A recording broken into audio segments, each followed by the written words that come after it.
Hey, it's Justin with Flat Creek Firearms. We're out here today to answer the question that I get asked every single deer season. Is it ethical to shoot deer with a 300 blackout? No, that's not the question. The question is, can you shoot a deer with 300 blackout subsonic? So we're here and we're going to actually test the AAC blade, and these are the 220 grain. So we're going to actually shoot these, and where we're going to differ from everybody else is we're actually going to shoot these groups 100, 200, and 300, and we're going to show you the fall and adjusting the scope and everything. You're going to see every bit of that. But not only that, we're going to do the main thing that everybody has never done, and that's shoot it in ballistics gel. And no, I'm not talking about right on top of it. That is a waste of time, waste of gel, and a waste of ammo. If you're not shooting the gel at the range you intend to actually shoot the animal, you're wasting your time. So we're going to shoot the gel at 300 yards, maybe 200 yards, and maybe even 100, depending on how the bullets react inside the gel. If we get the bullet to open up at 300 yards, there's no sense in us doing it at 200, because of course the closer we get, the more it's going to open up, the more damage it's going to do. If we see a lack of results at 300, that's when we'll move closer and keep shooting gel block until we see a result that we want to see that would be ethical for hunting. So stay tuned, because we're going to answer the question everybody really wants to know. All right, so here we are with a 300 blackout. What length barrel is this one? 7.5. This is a 7.5. This one's just a PSA gun, and we're running the Liberty Precision. Which one is this? Anthem L2. And this is the long fear. What's the length on this thing? 9 inches. It's freaking longer than the barrel is. It's just funny, but it's quiet though. And we're running the new Arken EP-5 5-25 by 56. And I know it looks stupid on there, but we're doing this for groups. We don't care. This isn't staying on there. The red dot stays on this gun. So don't comment about, oh, look how stupid it looks with that scope on. Please don't do that. I ain't got time to be talking to y'all. So we're going to go ahead. We got the long shot system set up. We're screen recording this, and we're going to shoot a 3-shot group at 100 yards just to see how our groups open up at 200 and 300.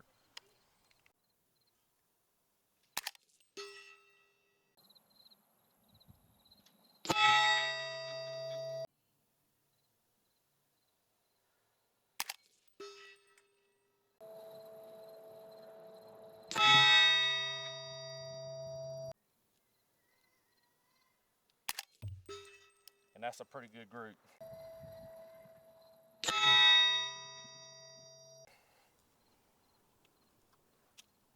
So I wouldn't mind, I'd probably just bump that up probably a 1/2 inch just so that would all be in the orange.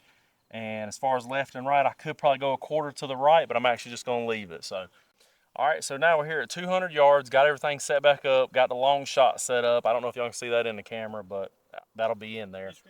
We actually, yeah, it's screen recording. We got, we had to set the corner graph up because we forgot to do it when we were sighting these rounds in, but going off data we shot the other day, and we know about this rifle, we roughly came up 18.5 MOA is our drop. So we'll see where it's at.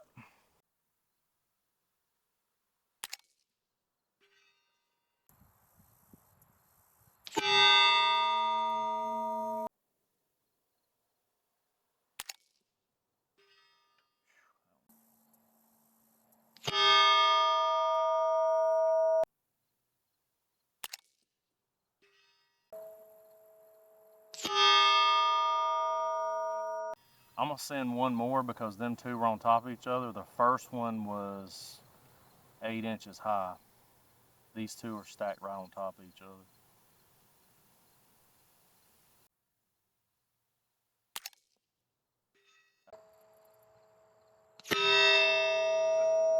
All right, so now we've moved over everything out to 300 yards. We've got the long shot set up, and our dope now is 40, was it 40? Mm-hmm. Even 40 MOA. I am maxed out. Well, pretty much I can go to 27.5 off the 0 with this AC, and I'm maxed out, so I'm kicking it back to 25 just for simple math. And I'm actually gonna hold, it's 15, but I'm gonna hold 16 in the scope, because this scope, this EP5 has, EP-5 Arken has a good tree in it that you can zoom in and really use.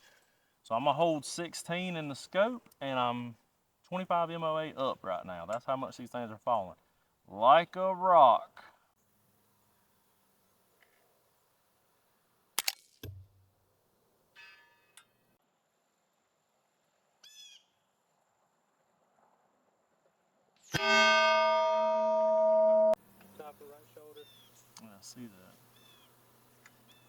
So I'm gonna see if I can, if I shoot again with that, it's probably gonna go over. So I know what my hold was, so really, that one was 970.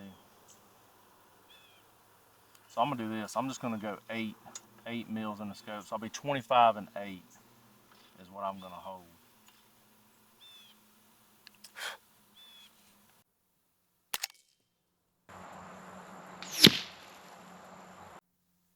See, that hit way low. 930, that was a lot slower.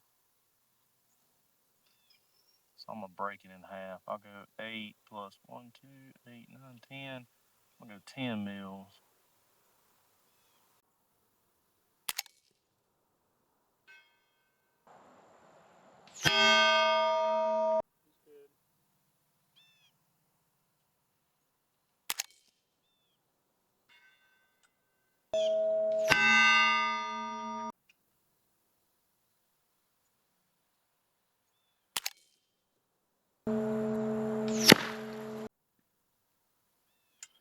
Off, it went low right.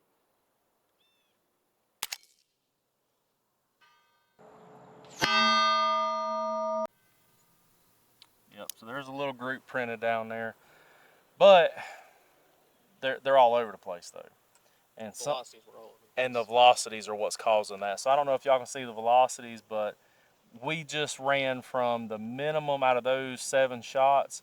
Our slowest round was 934, and our fastest round, our max round, was 970. So that's a hell of a deviation. That's why we're floating all over the place. And that's the one thing I can say about these. I think the 300 blackout is capable of shooting 300 yards. You're going to have to hand load it to make sure you have the consistency to be able to shoot a pretty decent pattern. Because I don't know if you can see that in this long shot camera, but we're going to throw it in there. But that's probably a 6-inch group at 300 yards, which is not terrible, especially not for sub load. So we're gonna try. So I pretty much know what my hold is now. So I was roughly.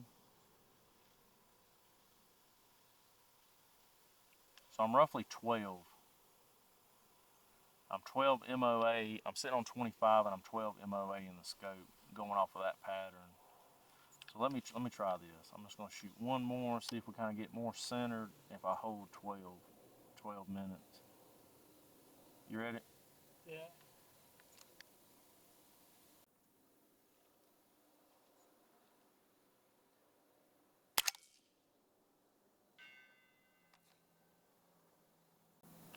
I don't even see it. Oh, it landed down in here. So it's landing in the same spot, even though I picked it up. So let's see if there's any. Is there any? That was another low. It was velocity, 937. 937. Okay. Let me. I'm gonna hold 12 again. See if we get a fast one. See if it picks it up.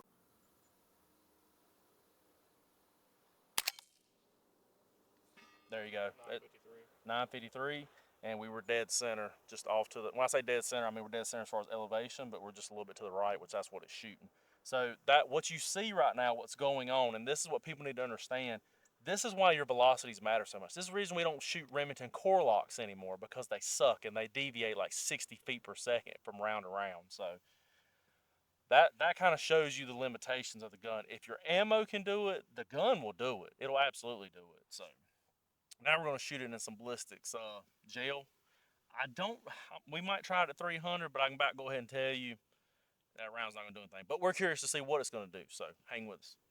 All right. So now we have the colorful turkey downrange. I don't want to hear about the turkey either. That's the only ballistics gel block I had to use for this video, so I don't want to hear that crap. But what you need to think about is that turkey is about the width of a deer or pig, so that's the most important part. So it's going to give us the results. So that's all we need.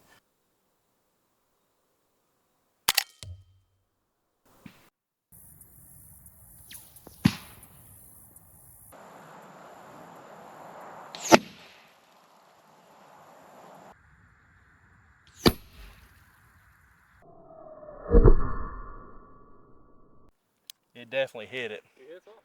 It definitely hit that gel block, because you can literally. I hope that I hope we are able to get. Crazy. I hope we're able to get that sound in. That thwack was crazy. It was absolutely insane, the noise that it made downrange. You literally heard it like punch that gel block. So let's go check it out.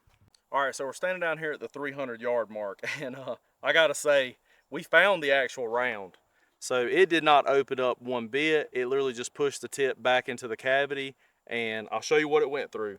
So we were a little bit to the right, which you'll see that in our groups. We were to the right. So I favored all the way to here. So almost missed, but we got in there, got through the meat of the actual turkey. So we're still talking about 12 inches of penetration at 300 yards with the AAC 220. Went through here. The bullet actually tumbled. So as soon as it entered, the back end of the bullet, this boat tail, is heavier than the front. So it does just like a 55 grain or like an AR round, 5.56. It tumbled, so the back of the bullet is still trying to outrun the front of the bullet. So you can see in there where it actually tumbled right here. So it tumbled, and when it turned, it kind of turned a little bit off of its flight path and come straight, because we were to the right here, and it came out actually right here. So it was turned just a little bit after it tumbled. It actually went through. This is the angle that it's coming in. Like this is the angle.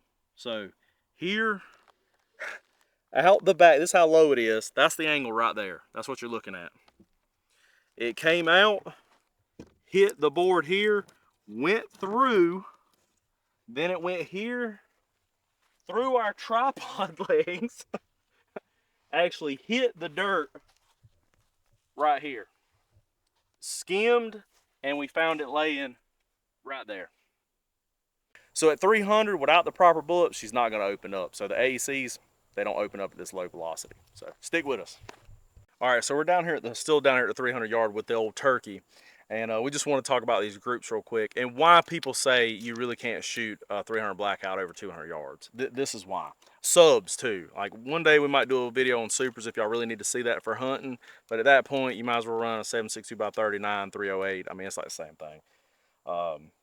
So at the end of the day, our first shot was up here, and this is what you're going to fight with subs, is the velocity variance. So this one up here, this is why we run a corner graph here, so we can see why these flyers are happening. This one was running 970. These down here were running around 940, 930 something. Majority 940. We kind of printed this group, and I was holding 10 mils instead of 12. I bumped up to 12 mils instead of 10 mils. I'm sorry, 10 MOA instead of. I was doing 10 MOA here, printed these. I pulled up to a 12 MOA. I said, let me send one more. I said, let me see if I get it up here where it's supposed to be. And at 12 MOA with 25 dialed in the scope, I hit this one. So we are shooting a little bit to the right, but that shows you why this is happening is 970 velocity, 950, 930, 940. That's what's happening. That's why you'll struggle with that. But that is almost a realistic group at 300 if you could get it to hold that. So the only way you're going to be able to get it to hold that, the gun's doing everything it can. If you're going to get this group to kind of like if you're going to get this type of group at 300 yards, you're going to have to hand load. That's how you're going to have to get your powders consistent. You're going to have your shoulders perfect. Like everything's going to have to be the same to be able to print this. So for most people to shoot in factory ammunition, 300 is kind of out of that realm. So we're going to drop back to 200, shoot it in gel, see if that's actually feasible. All right, so now that we got the results from the gel test at 300, we're going to move back to 200, see if we can't get these blade AACs to open up, see if we get enough velocity out of them. And we're still running the corner graph, so we'll be able to see what it is at the muzzle. All right, we're going to dial back to 18. That's what we were, 18 MOA at 200. All right, here we go.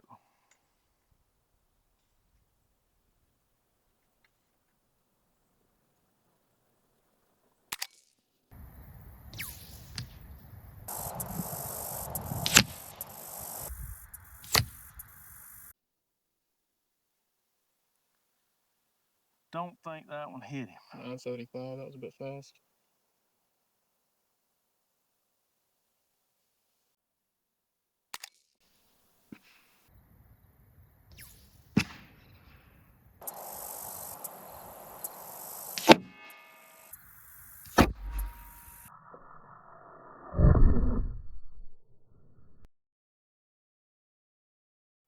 That one definitely hit him. That was good.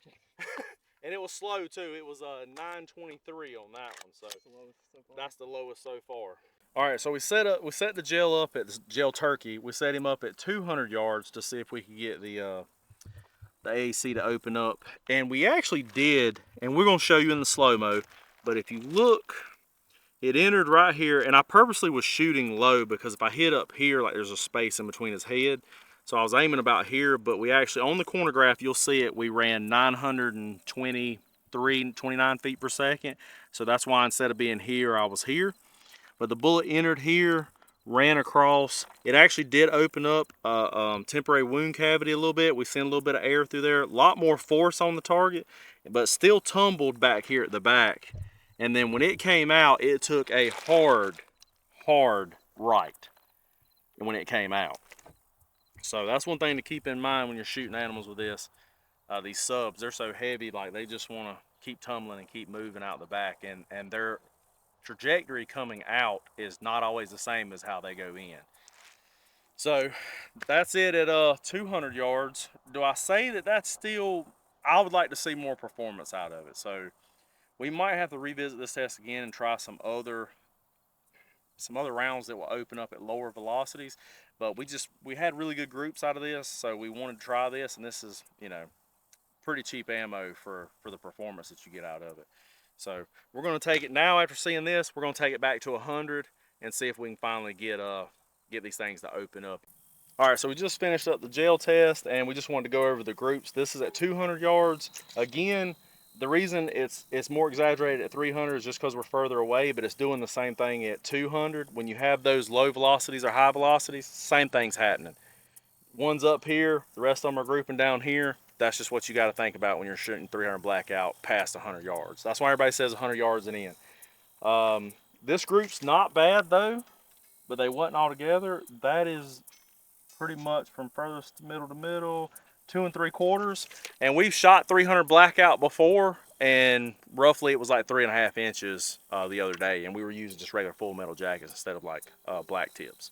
So gun is absolutely capable of shooting 3-inch group. I'd say a 3 to 4-inch group at 200 yards, 300 blackout, and that's the 8-inch, 8.5, 7.5. 7.5. But where his gun is going to be different than anybody else's. Nobody else is going to run a 9-inch can like he's running. Most people are going to run a shorter can on a short barrel, so velocities might be a little bit lower, and that's a common misconception. Is everybody that I talk to is like they think for some reason a suppressor slows your rounds down. They don't. They actually speed it up.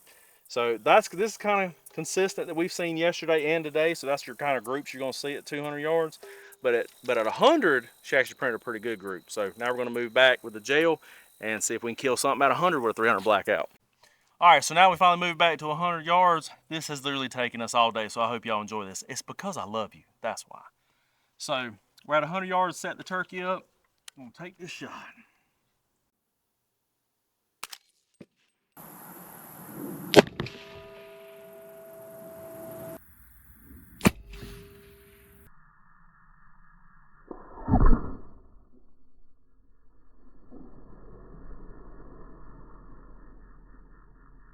Hit the stand.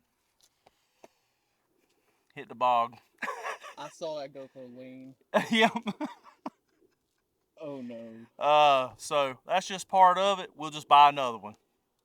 All right, so now here we are at 100 yards. This was the last test. Moved the turkey down here. Shot entered right here, right below his neck. That's where I was trying to keep so we didn't hit none of this air gap here.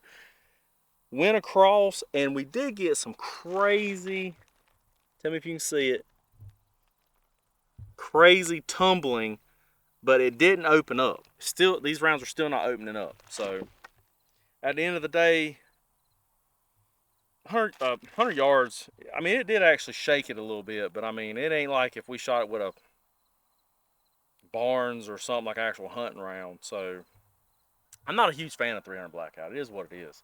But this is at 100 yards. This is supposed to be the effective range for a 300 blackout. Would I specifically use these rounds? I can tell you no, because we slowed it down. You'll see it in the slow-mo. We don't see the bullet opening up. This damage, this permanent wound cavity, is coming from tumbling. That's what it's doing. And we had some collateral damage on this. My bog. Man, Billy, look at my bog.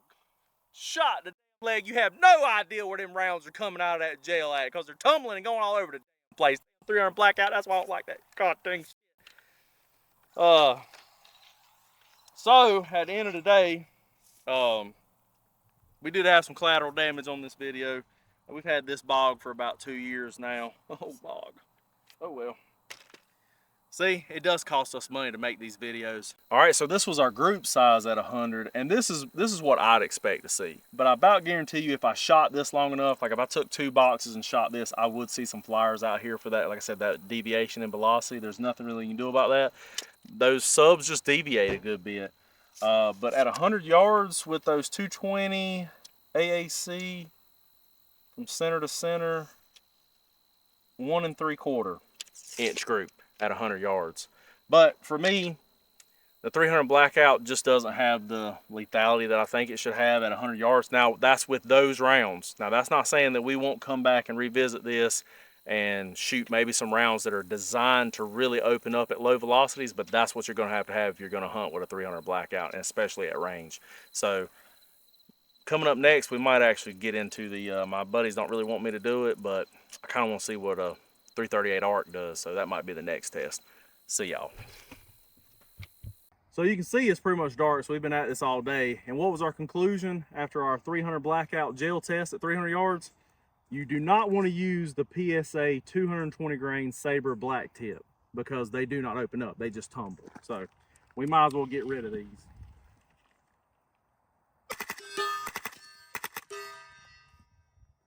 That's what they're good for. Just shoot them out the end.